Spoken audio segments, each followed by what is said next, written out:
I'm working on Proxima, Midnight. She's one of Thanos' children. I pulled this picture from a comic book. I'm not really sticking true to it except for the, I guess, shape, outfit a little. I'm just kind of, I've gotten to where I'm gonna blast her arm. I'm gonna blast her arm. I'm putting in highlights right now, but I've just gotten to where I like doing my own thing a little more, as far as not trying to stick to the colors as much, or the light source, or like sometimes I'll reference it if I need to, you know, if I need a little help or something, or if I'm kind of lost, so I can just keep the flow going. I'm trying to practice a lot more of just flowing. I'm not necessarily letting things stop me, whether it's feelings or thoughts, my perspective, you know, my spirit, you know. Sometimes I have a congested spirit, it seems like, but just like with writing, sometimes if I just freestyle whatever feeling I am feeling, or process my thinking is at, then I seem to always do a lot better.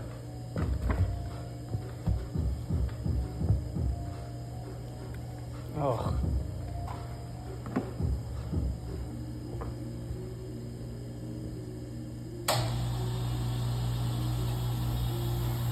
Even though it's a noiseless compressor, it's still somewhat loud to me.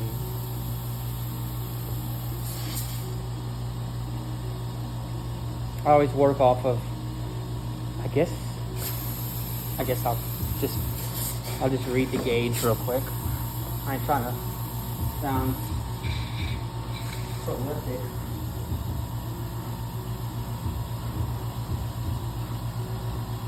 It was 65.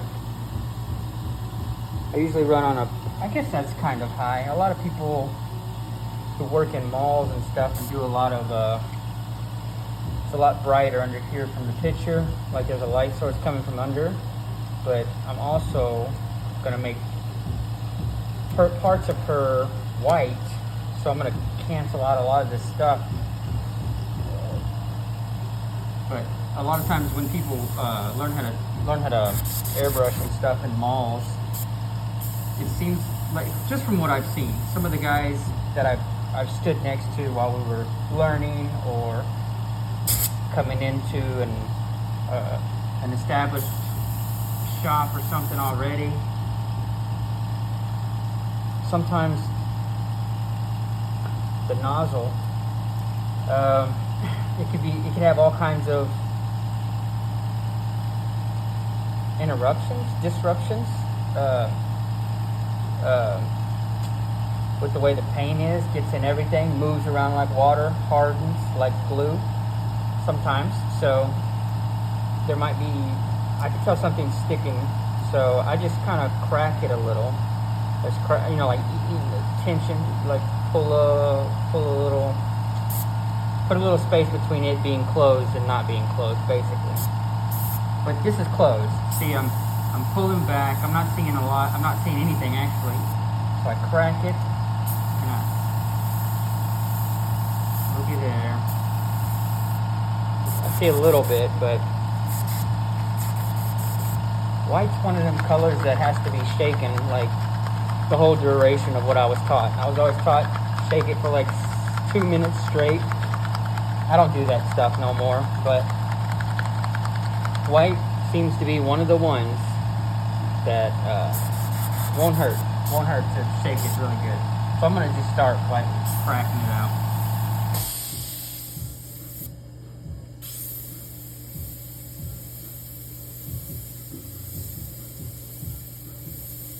Now a lot of this white, I'm very cautious about it, because it just goes over everything. It just like blasts over stuff, you know? It's just very, but I'm very cautious with it, just because I guess what I'm saying is I don't have to be, because though I'm planning on coming through and canceling a lot of the, I guess, like just cleaning up. I guess not necessarily mistakes, but every part of the process I can add and delete, you know? Like,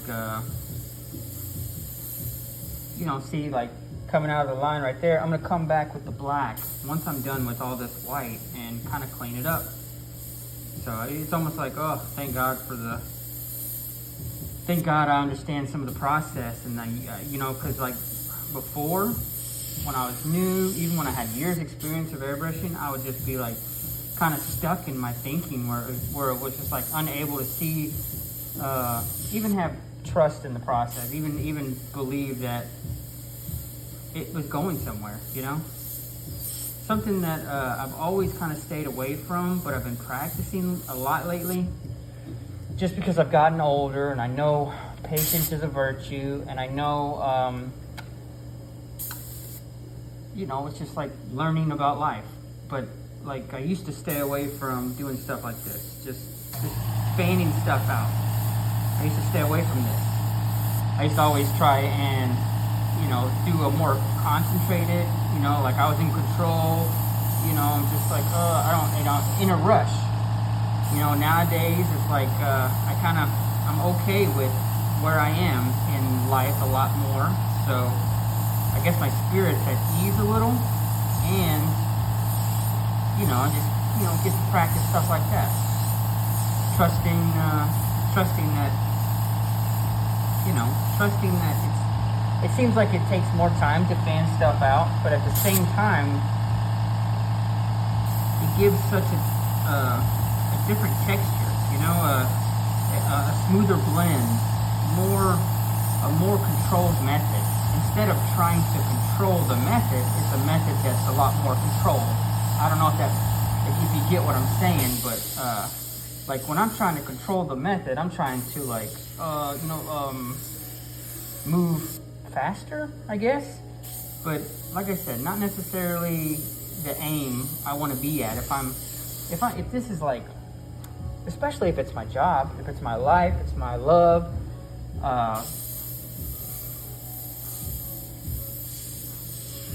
just saying.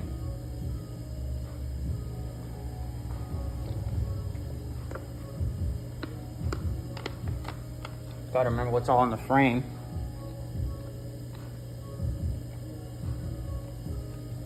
So it is here. I guess I'll just try and stick with that right now.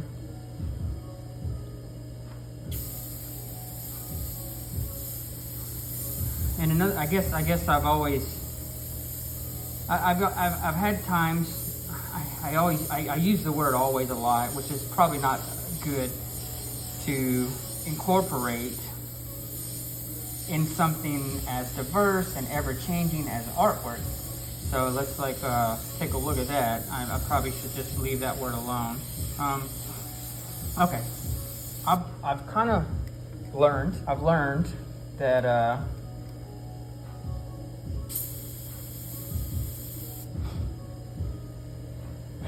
like the maintenance of airbrushing is just, it's stupendous. Like it's amazing. The mechanics of it, oh my God, it's just the bomb. However, working with the machine like this, there's a lot more, I don't want to say drama, let's just say there's a lot more inconsistencies with smooth operating.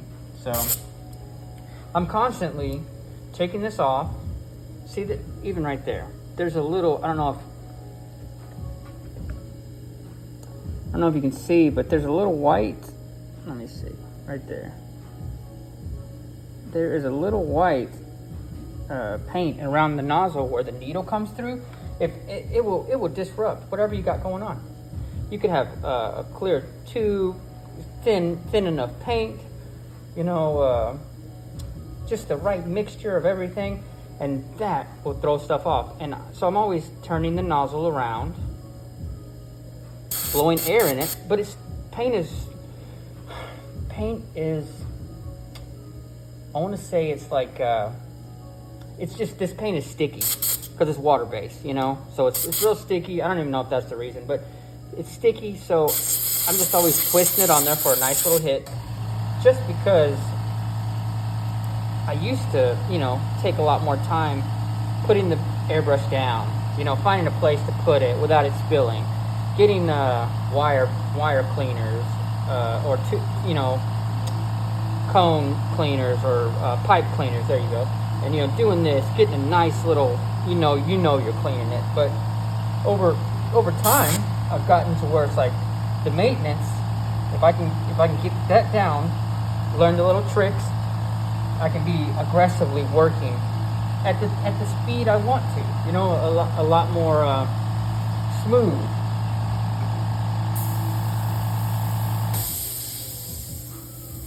I don't even know if I'm gonna keep this white here. I'm just kind of putting it there just to go with the flow of everything. I don't know if there's gonna be a shine here, but there's not a lot going on up there. It's like darkness, so why not play with it? Why not use this and take my experience somewhere else? Let's just actually check that out. Let's act like there's a skin, not skin, but act like there's a material there that I see. You know, it's kind of just trust myself. See, like whenever I blast that with black, I can add and delete. So like each part of the process. What's beautiful about the airbrush is each part of the process. You got a chance the whole way. You see, I keep breaking it away from being tightly, you know, notched on there. Like some of them work better. It just depends on. Like this is stuff. It's 2022, January 2022. This airbrush, I think my mom was using this when she was pregnant with me, bro. Let's just, golly, because I actually have some airbrushes still from like 1980 something. And a lot of these are old airbrushes. I have a whole set. See, like this is a newer one, but yeah, some of these are, good Lord, man, they're just, it's wild that I still have some of these from, I mean, the 80s and 90s, and I'd rather use those than the gosh dang 2018, 2008, you know, the you know, Iwatas are great, you know, but I won't touch them. Badgers, I think those are pretty much, I'm not going to just go on a litany of bashing equipment, but I've never been one to mess with a Badger. I've messed with Iwatas a little, but I was kind of getting my experience learning a lot in a shop, in an airbrush studio, in one of the malls out here in Longview, Texas, and ended up having to mess with one of those because it was just a, you know, a big deal. They have a way of putting, like, the Iwatas, check it out, the Iwatas give you the ability to make fine lines right out the gate. Like you don't even have to know about like the dual action technique, push down for air. The more you push down, the more air comes out. So that's like the flow. And then you pull back for how much paint you want to come out. You don't even have to know that to get, you know, like to accidentally do a nice thin line with Iwatas. It's just the way that they're made. I don't know what it is. I haven't spent a lot of time with those. I'm born and bred on these 1980s, 1990s Pachets. The bomb. If you can find them, spend a week with them. Morning to night, just a week. Give yourself a week to spend with these. And don't stop. No matter how crappy it looks, no matter how disappointing it can be to sometimes look at our achievements after spending an hour with something, or 2, or 20, you know?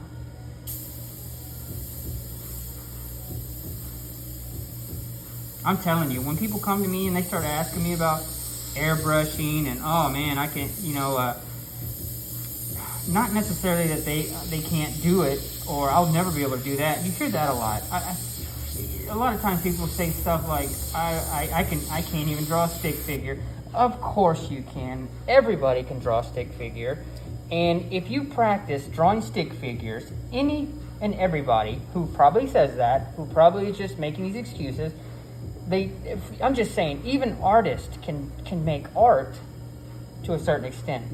As far as imagination and no limitations, like some of that stuff is just left for us, of course. But anyways, the Iwatas have a way of doing these little thick, you know, little bitty lines. So I was in this shop. This is why I'm saying that. I was in this shop, and there's these guys who just grew up around airbrushing. I mean, these guys were, you know, maybe 6 years younger than me, 10 years younger than me. Just some youngsters, just some hot-headed guys. I want to say, just not knowing know-it-alls.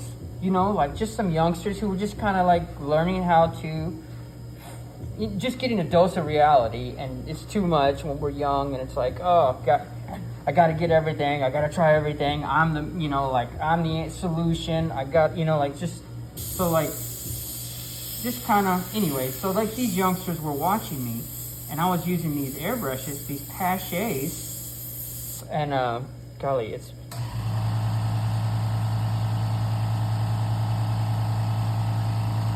I'm gonna spell it for you.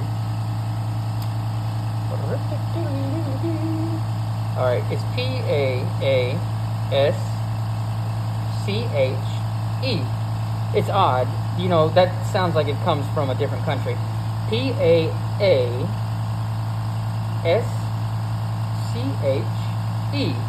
Pache. So check it out. These youngsters were watching me. These guys who had a lot more experience than I had. I mean, I might have only had a year into airbrushing, you know, and I'm like a connoisseur of comic books, and I'm studying all these big wigs and comic books, and I grew up on comics. I wanted to be in comic books, so I was like always watching guys' line work. I'm learning and teaching myself crosshatch. I'm studying these wizard magazines with these little tutorials. Like I'm listening to these guys and wishing I had a story like them, and I want to be good like them. And I mean that might be self-centered, and but it also sprung the ability for me to strive with all the failures and like mistakes. It just gave me an opportunity to learn to believe in myself. And you know, for a long time I didn't have that, even when I was a youngster, and even before I, you know, started getting all wrapped up in the world and trying to fill my heart with all this junk, you know, like instead of just like naturally coming into my own, you know. So these youngsters are like, how do you get those lines? How are you doing those? I was doing a Batman and Joker piece. I was painting a whole shirt, and I had 6 pieces on it. I covered the whole shirt, and I was pulling from a Jim Lee comic book. So I was just doing some really difficult stuff, and I was like, it was detailed like this. I understand now. This is just like, to me, it's like, oh, just get done with this to get to the next one. But before, I could have never imagined doing a hand. Doing a piece and making it look metal, or giving it a shine, or making it look like, you know, like actually making it like it almost looks like some of these breasts could be sticking out, you know, like, but we're not done. And we're gonna add tone, we're gonna add all kinds of stuff. But however, so these guys were watching and seeing stuff like that. It was motivating me, and it just made me, you know, think about what I had in my hand. I didn't know if it was necessarily the airbrush. It could have been. It could. I mean, by all means, I'm sitting here using brushes from the 90s and 80s, and I'm kind of like, I don't see a lot of guys around here. I mean, I'm in the country too as well, so I don't see a lot of guys around here blasting stuff like this. But also, there's, you know, you just gotta have a heart for it, and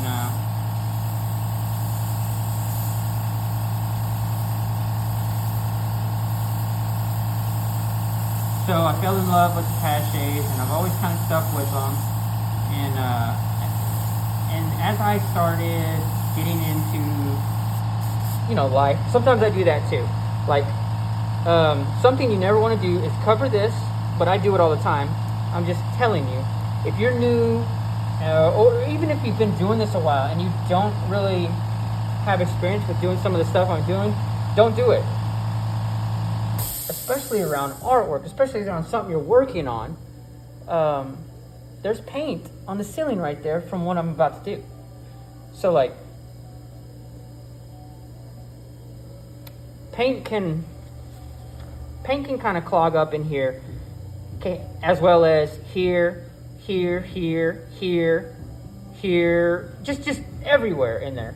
And so sometimes it feels like there's not a lot of stuff coming out, like there's not a good flow. I need the information like to be like congruent. I need it to be just kind of coming out at a more of a controlled, manageable, you know. So I could tell there wasn't paint coming out, so I'll just kind of give it a full blast until I see stuff coming out. And sometimes that works, sometimes it doesn't.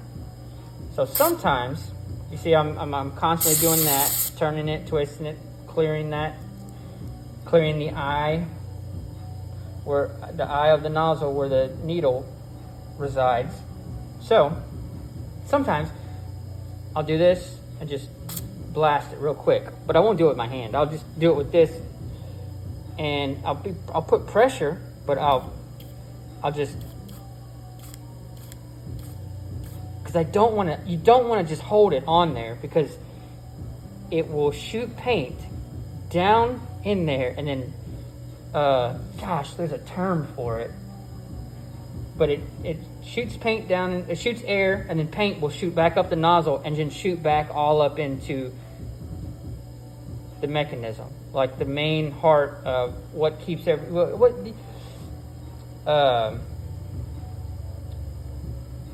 don't know what that part is called either. Goodness, I need to freshen up on this stuff. I'm just gonna be around here talking mess about it. Anyways, I got experience. So sometimes I do that just to make sure, but you know what? I always got to check the needle too. The needle, this will collect paint around it. But also too, since there's not stuff coming out right now, it's because I blew stuff down in there. So it might take a little bit of, but you gotta, oh gosh, I hate to show people that and then them do it and then them have backfire. Boom, that's what it is. It's called a backfire. So there's just something that happens whenever I do it, and what I'm feeling for, because if you do it a couple of times, you don't feel it, you're running the risk of backfiring and filling this with paint. So what I'm feeling, I'm trying to feel a bubble, like a quick little bubble, like a bloop, like a little bubbling down here, like in your left hand, or whatever hand is less dominant and is holding the base of the airbrush, the paint bottle. I'm just looking for a little rumbly, like a little quick rumble down here, so I can, because that'll let you know that there's a flow, that you made an opening.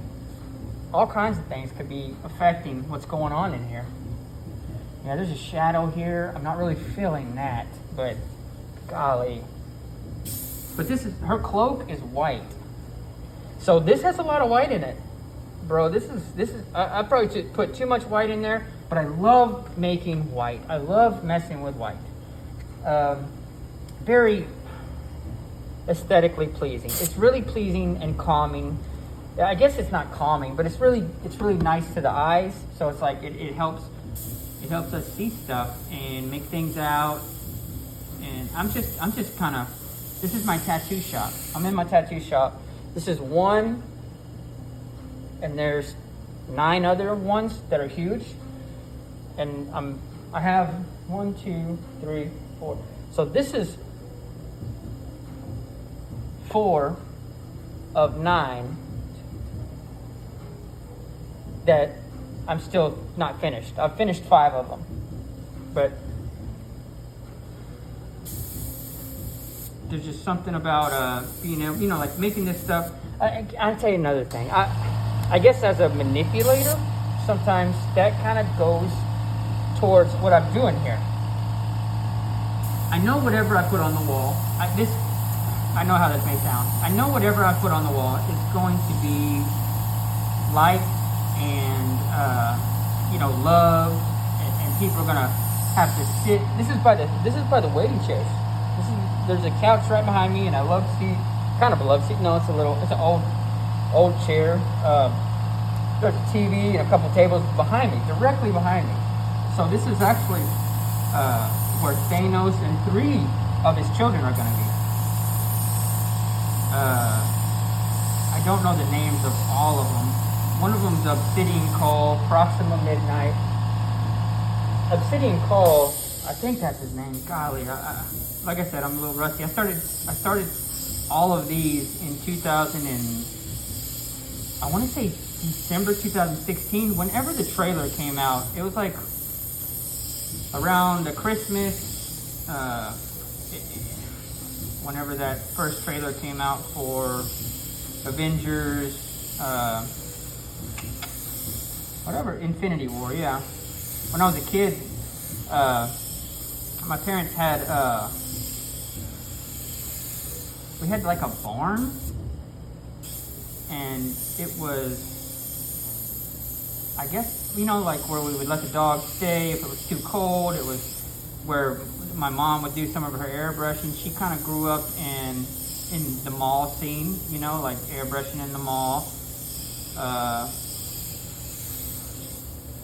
But I remember going into our barn when I was a kid, and there was this poster on the like in 1992, somewhere around there. Golly, I hate getting all these numbers wrong and all these dates and stuff. But in 1992, 91, there was a saga called Infinity Gauntlet, and it was where Thanos was getting. It was a story about. It was a story in the comic book that they brought out on the movie here. So the Avengers movie, it's the End Game, the Infinity War. It was, and there was a poster in our.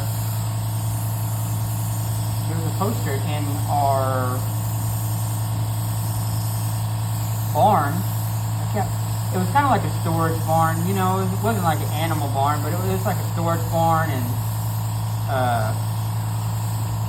I'm gonna cancel a lot of this out. I gotta remember, this is white. It's supposed to be white anyway, so I need to make it a little different than this. It needs to be, you need to be able to tell the difference between what's going on and with this material on her arm and her side and her hips, and then her cloak. I might even add a little more white, you know what I'm saying? And there was a picture in this barn, and it was Thanos holding the gauntlet, and all the light shining from the gems was separating comic books, like Spider-Man, Silver Surfer, just Fantastic Four, Nova, it touched all Spider-Man. It touched all the comic books, and I remember trying to get all those comics with my dad, and it was just hard because they were just saturating the market with all these comic books, and you just couldn't get all of them. It was just difficult, even back then when there wasn't such a high volume like there is now. It's insane. When they drop a comic book nowadays, sometimes they'll have 100 different covers, and some of them are, different artists, different companies. So I mean, some of them you have to order them directly from the company, and you can't get them in comic stores. It's not like it's unfair, but it's just, dude, you're making it so hard for people to like collect. It's almost like you just got to be good at it. You got to get, I leave it alone. I'm done with it. I'm done with collecting comics and.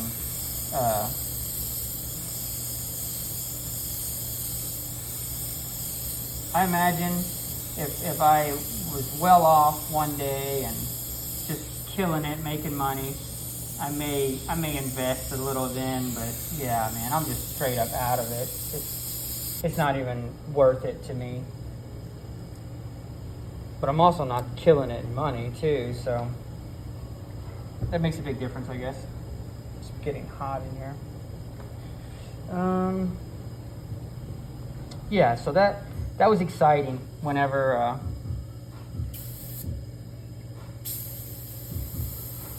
I seen an Avengers trailer right around the Christmas of 2016. It might have been 2017. Gosh, I don't know. It's just been so long.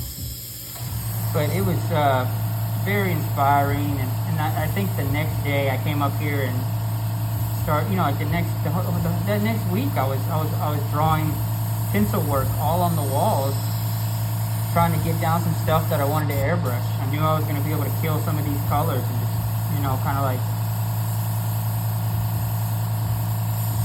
do some really nice artwork. Really get to express myself. I know it's kind of ridiculous to express yourself and stuff like this, but I mean, people do it in all kinds of ways. I made my daughter a menu last night, and I just went through our deep freeze and the ice box and the cabinets, and I looked at everything, and I made her a little menu for food and smoothies, and it's like I remember the feeling, and it made me feel really good about being her father, and felt good about being a parent, and it was just like a form of expression. So I imagine even people who are just cooking all day for whatever it is. I'm sure people are cooking for the homeless. It's a big deal. I'm sure people are cooking for animals all day. It's a big deal, We just got to find out what resonates with our spirits. And this, my friend, is something that resonates crazy in my spirit. Gonna do some more than little flares there. But as I learned with airbrushing, after about 2 years, after about 2 years of just airbrushing, I don't know, I think I was airbrushing for a couple of years. I started learning how to tattoo, and something that I remember was a lot of stuff that I learned about comic books. I could bring it into the airbrushing. A lot of stuff that I was learning about airbrushing, I could bring it into some of the ideas, and they just, like, each medium kind of complemented each other in a sense. But at the same time, the stuff I was learning about tattooing, I started realizing it was being transformed. It's almost like my spirit and my mentality was being enlightened, and based on my experience with airbrushing and tattooing and all that stuff, it's just like, I don't know what's... I used to think that I could learn only by doing. It's just like, I'm sitting around not doing artwork. I don't want to go travel because I want to get better. But I started learning that, because I think I went on a vacation or something with the family one time. Took the kids somewhere, and I remember coming back to work after not airbrushing or tattooing for a while, and I had gotten better. and I was just wondering what did it, because I wasn't working and I wasn't practicing art. And then I remembered, like I've been focusing on artwork. I've been focusing on little videos and stuff, so I think I just learned in that time that I could be learning about art without even doing art. So I'm really open. It just opened me up a lot more to not being so closed-minded, because I'm real closed-minded when it comes to artwork. I was real hesitant on getting in college. I own my own shop. I have my own business, airbrushing. Why do I want to go to college?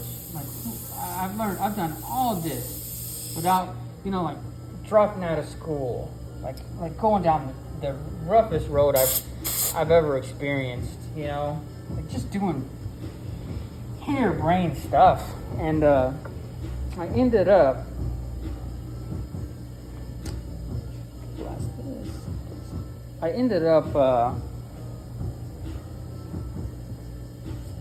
it's kind of like full circle, I guess. I ended up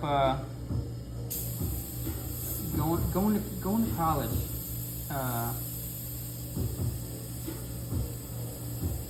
And it was for graphic design. I just thought I was gonna be able to make a lot more money in working with computers. And I mean, people do. People make, maybe other places, not out in East Texas. I mean, just from my experience, I'm doing well airbrushing. And so, like, when I went to college, I started realizing,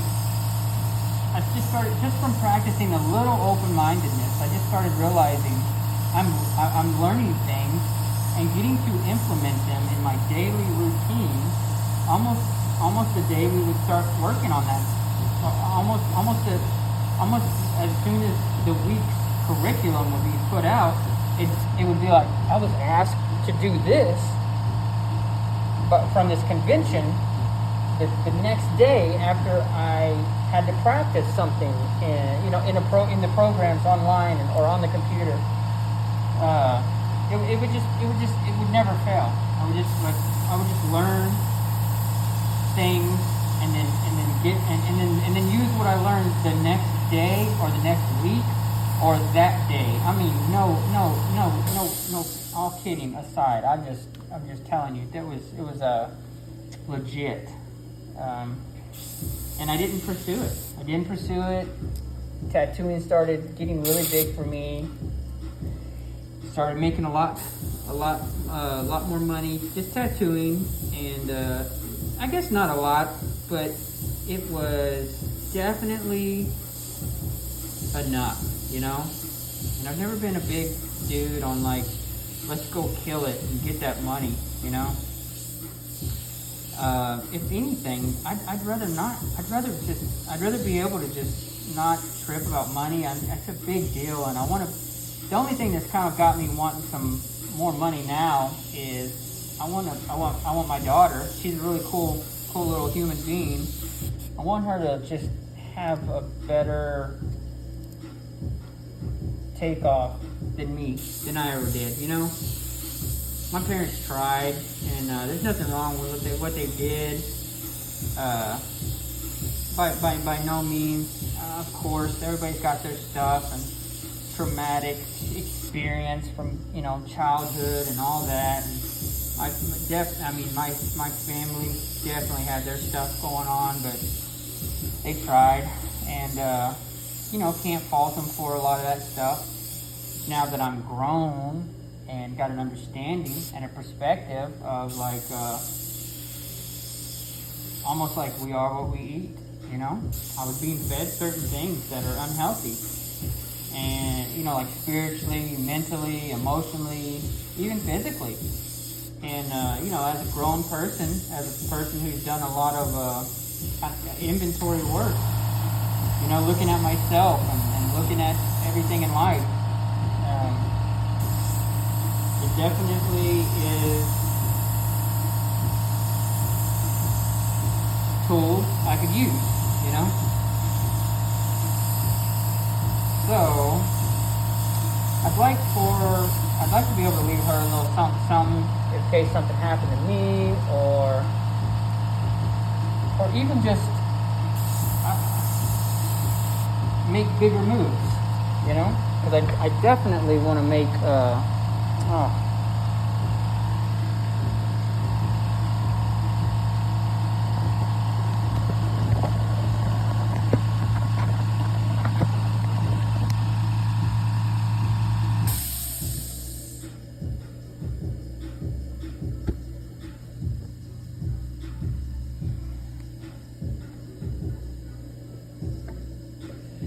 yeah, so the white seems like it's going pretty good so far.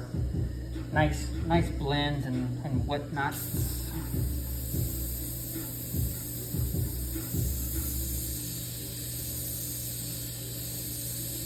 Sometimes, now I'm flowing and I'm really feeling it. And I think a lot of it has to do with just being able to talk about the process, you know?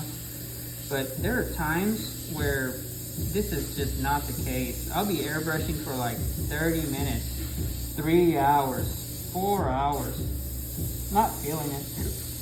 And then right whenever I have to stop, I start feeling it. Or I have to go, or I have to work, and it's just like, oh my goodness, man, come on. I'm really, you know, I guess it's kind of nice that to be able to feel it right off the jump, you know?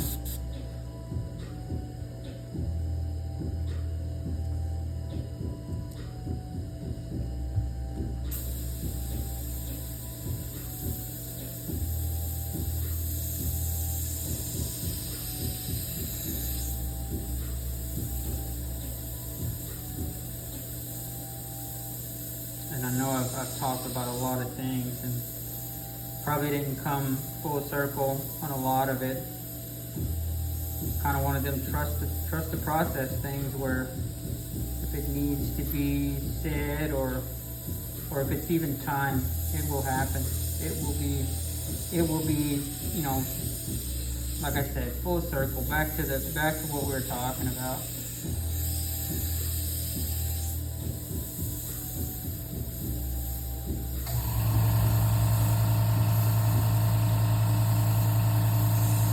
Something else that's really helped me in my experience as an artist, and I guarantee this will just like do it for you as well. If you're, you know, if you're an artist in the sense of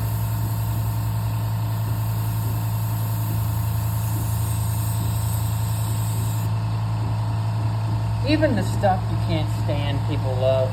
Even the stuff that you think is just messed up, people sometimes cry about. Straight up. Like, that's my experience. So, not like, oops, I accidentally did something that was pretty good. You know, it's like almost everything that you can, everything you do, it just seems like you've been given a gift, you know, and it just doesn't go unnoticed, you know. So, something that I really enjoy, or something that it seems like it's benefited me a heck of a lot, has been just like, if there's an artist that I think is legit, and nowadays they're everywhere, and oh gosh, it's just it's not necessarily a bad thing, but it's just hard to choose like who you want to like and who you want to follow and who you want to aspire to learn from. It's like everybody is killing it. And now that you know, ever since the COVID popped off, man, and everything's zooming, and you know, you're getting more videos from everywhere, even in little bunkers where they're not supposed to be tattooing. I'm getting to watch guys break the law doing amazing artwork in other countries where they're not even supposed to be tattooing, and it's wonderful, but at the same time, it's a little more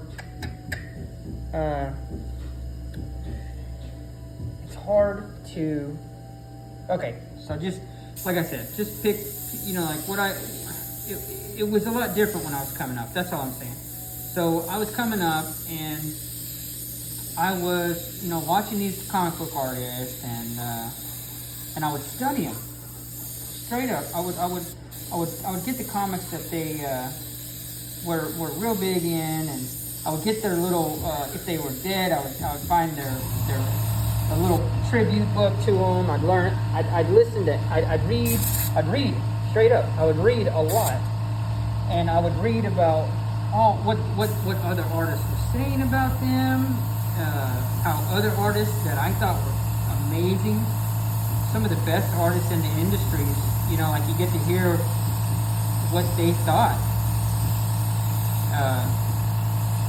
about this artist that I'm just like kind of in love with, and I'm watching. So I'm kind of scared to do her face.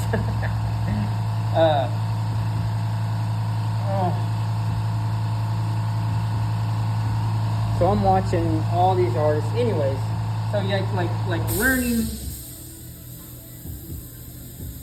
learning how their role in the world was, you know, and how and to hear about their backgrounds and be like, oh my gosh, you know, like hearing that these, and sometimes it would be kind of discouraging because you'd hear about there was this comic book artist. I'm so thankful I got some of this information. There was this comic book artist, and his name was Michael Turner, and he was just like, he died at 32, but when he was like 20 something, he was in college for something, and someone was like, man, you need to send those pictures, because someone's seen his pictures, and they're like, you need to send those pictures to a comic place or whatever, and someone talked him into it, and then within just a few years, he's eclipsing McFarlane and Todd McFarlane, the guy who created Spawn, and Jim Lee, like people like Alex Ross, like some of these guys were amazing, but and rightfully so. They're all killer artists and amazing. Check them all out. Alex Ross does amazing realism with like hyper realistic color source and light source. And McFarlane, gosh, he seems like he's molded the, you know, like his own way of dropping detail. Jim Lee, he seems like he created a science for cross hatching. And now there's all these guys. There's a guy out, gosh, I can't remember his name. It's like Ricardo or something. But there's some guys coming out who are just like able to not necessarily mimic, but brand it in their own way. And so I was, you know, like this guy, Michael Turner, he just did women. He just drew women really well. And I always wanted to be able to draw like him. So I studied his stuff, and Mark Silvestri, this guy was killing it in the late 80s on like Wolverine stuff, and then came into like more stuff in the 90s. Anyways, like there's so many people that I could just name, and who cares right now. The idea I'm trying to bring across is finding out about these guys, doing the research. That's it, just doing the research. And like I said, nowadays it's so abundant. There's so much we can, you know. Right now, I'm having to use a lot of the reference, but I'm also thinking about my experience with the human face, so I'm kind of just trying to add my own little, you know, like,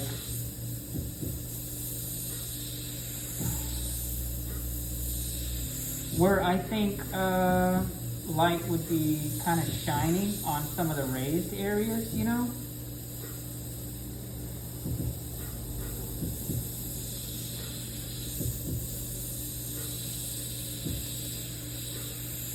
I tell you, if I didn't have the experience with like reading all this stuff, because every once in a while when I was reading and I was going hard studying about other artists, I'd hear stuff. Like right now, I'm reading a book. I'm studying the I think it's like the bioorganic.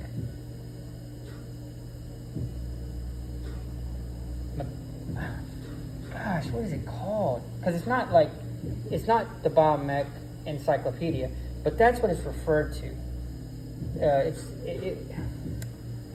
It's got such a wild name, but Guy Aitchison put it together. Amazing tattoo artist. And something I recently read in there was that inspired me. And as you read these books, and as you study, and as you take these little suggestions, and you find out what works best for you. And there was, like you pick up little things. Like, boom, that was the bomb. I'm using it every day for the rest of my life. Boom. And I'm not even going to know it. That's what I'm saying. Like, it inherently becomes a part of your process. So, do yourself a favor. Study these guys. Like, learn, like study guys that you're looking up to. Anyway, I cannot remember the name of that book. It's gonna come if it's supposed to. So check it out. So like this one guy, I read something the other day, and it was like, whenever you're doing the artwork, whatever you're doing, try not to think about what you're doing. And I think that's another thing right now. I'm realizing that talking is very counterproductive. It's almost like if there's not a lot going on, if there's not a lot going on in my mind, and I'm sitting here like troubled about the artwork, that can be counterproductive. But this, it's not counterintuitive. It's like I got stuff going on in my mind, in my thinking that it's just like there's a lot of freedom going on, and there's not a lot of fear, and I'm not worried and bogged down by however I get in practice accordingly to my understanding beliefs today. It's like there's a lot of freedom going on when you get to articulate stuff, And I learned years ago, a mile with a friend is 1,000 feet. So it's like getting to talk out the process, getting to talk to people.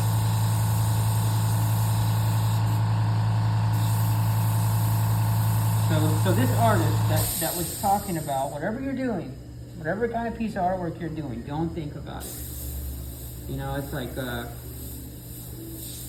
it just frees me up. It frees me up from having to worry and think about, is this coming out right? Is this, we want to be in a place where we're not even present, because we're fully present. Like it's kind of a weird thing, but we want to get so enmeshed in the process that you're not even thinking about it. You are the process. And it also seems like it has a lot to do with spiritual connectivity, like this might be the only place where people can meet, whatever it is, their spirit, alignment with the universe, God, like whatever they want to, talk about or be about. This might be the only place where people can, gosh, I need to add something to them lips, so crusty. This might be the only place where people can kind of like find themselves, And so like there's a lot of artists out there who are probably just like snowed down with sexual relationships and chasing money and missing a lot of this stuff, black.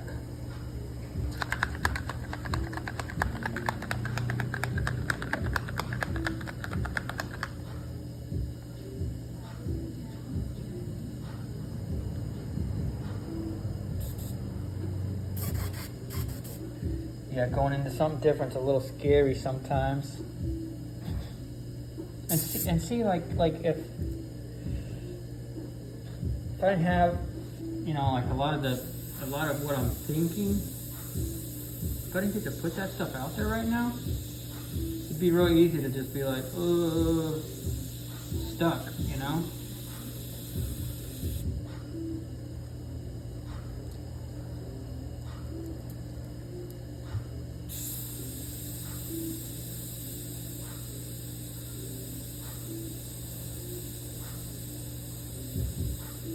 Something else about the airbrush, the closer you get, the smaller everything's gonna be. And you definitely want to be careful though,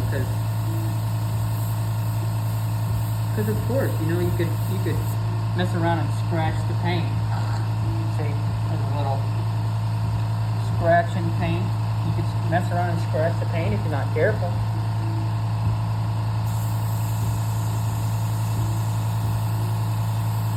I guess what's cool about red is it's got a lot, red has a lot of goodness. I feel like I need to just, to finish this video, I feel like I need to just line this real quick so that you can kind of get what I'm doing, even though I want to like put white over everything. Scroll, I guess that'll be a nice way to finish the video. I'll just black everything in, just whatever. But yeah, I'm gonna, I guess after I blast these lips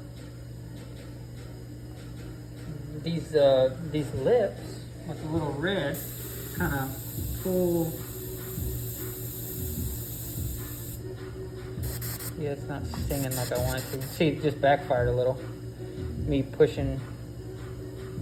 It'll come out from this hole and shoot up.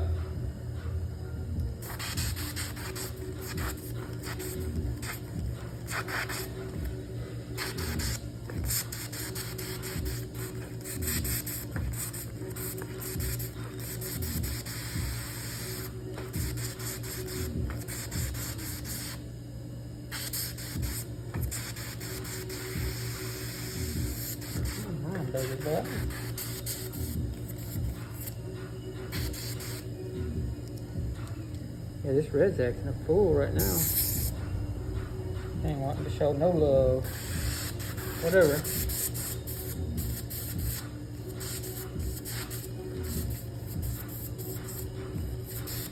See what happens. Yeah, the red has a lot of white in it. I think it does. I don't know. Something just, you can take it over the black. You know, like if I want to push some of this black back, man, I just go ahead and do it.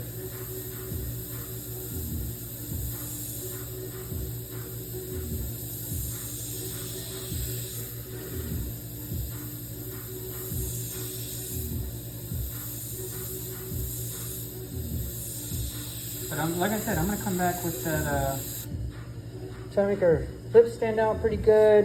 I'm gonna come back with a little white, add a little shine on them bad boys. Put the car mix on them. And I'll just be creative with the white. What do you think?